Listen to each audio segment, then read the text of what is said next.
Visaginas – jauniausias miestas Lietuvoje. Kai buvo nuspręsta statyti Ignalinos atominę elektrinę, reikėjo ir visiškai naujo miesto, kuriame galėtų gyventi elektrinės darbuotojai bei jų šeimos.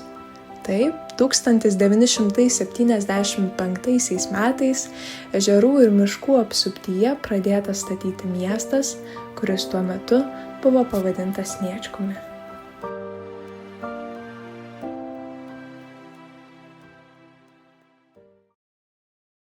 Esame prie Visagino atminimo akmens, kuris buvo pastatytas 1975 metais rugpjūčio mėnesį Visagino įkūrimui atminti. O jau šiais metais Visaginas švęs savo 50-metį. Tačiau sukakties proga kviečiame su Visaginu susipažinti truputėlį arčiau.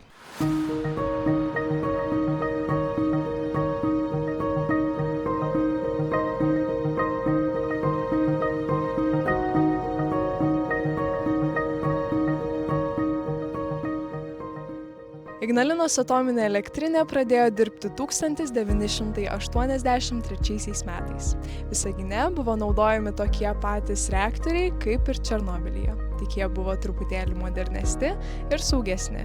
Čia susirinko dirbti žmonės iš visos Sovietų Sąjungos, o jei būtų pastatytas trečias blokas, Ignalinos atominė elektrinė būtų galingiausia visoje Europoje.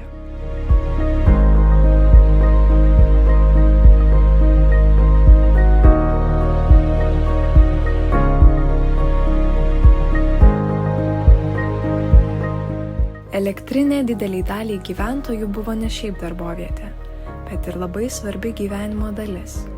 Nepaisant to, Visagino istorija su atominės elektrinės uždarymu toli gražu nesibaigė. Mieste namus randa žmonės iš įvairiausių pasaulio kampelių.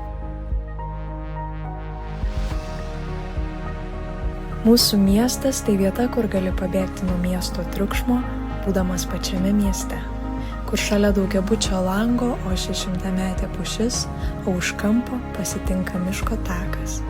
Čia miesto ritmas susiliejo su paukščių giesmėmis. Viskas taip arti, kad užtenka vos kelių žingsnių, jog atsidurtum gamtoje, kur tylu ir ramu.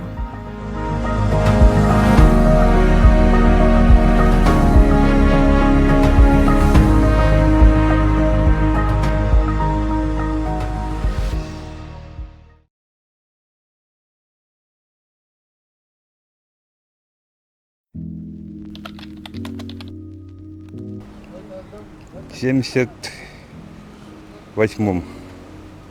А при каких обстоятельствах? На молодежную ударную стройку. Ну, когда в Висагинов приехал, это был еще Снежку, 85 год. То есть вы с самого начала здесь, да? Atvykau 1995 metais gruodžio mėnesį. Kokiamis aplinkybėmis dirbti? Ну, очень понравился город.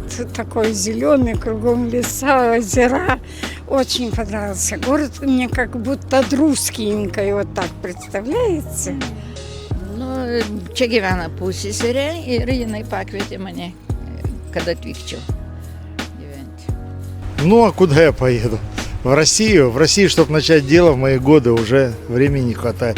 А здесь меня все знают, все уважают, так что я тут свой бизнес имею, так что все хорошо.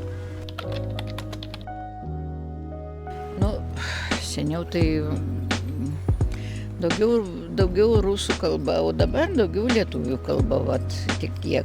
Ir gražesnis tapo Visaginas, nes daug gėlių, labai daug gėlių, daug puošiasi miestas. Pirma taip nebuvo. Очень отлично, очень хорошо.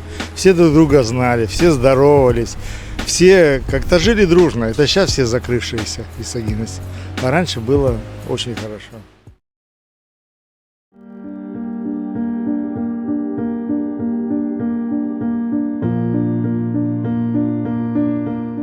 Visaginas buvo pastatytas per rekordiškai trumpą laiką, beveik per 13 metų. Miesto planuotojai buvo numatę, kad Visaginas bus gerokai didesnis miestas. Čia turėjo įsikurti apie 60 000 gyventojų, tačiau apsigyveno ko ne perpus mažiau. Atkūrus nepriklausomybę, gyventojų sumažėjo dar trečdaliu. Sakoma, kad užbaigtas Visagino miestas turėjo būti drugelio formos. Tačiau, kadangi griuvus Sovietų sąjungai miesto plėtra sustojo, spėta pastatyti tik vieną drugelio sparną. Tai galima pamatyti pažvelgus į miestą iš paukščio skrydžio. Vienas esminių Visagino bruožų – daugiatautis veidas. Iš skirtingų vietų suvažiavę miesto ir atominės elektrinės statytojai atsivežė bagažą patirčių, talentų ir tradicijų. Visagino lietuviai, baltarusiai, rusai, ukrainiečiai, lenkai, totoriai, uzbekai, vokiečiai, armėnai ir kitos tautos bei etniškai mišrios šeimos kuria nepakartojamą kultūrų mozaiką.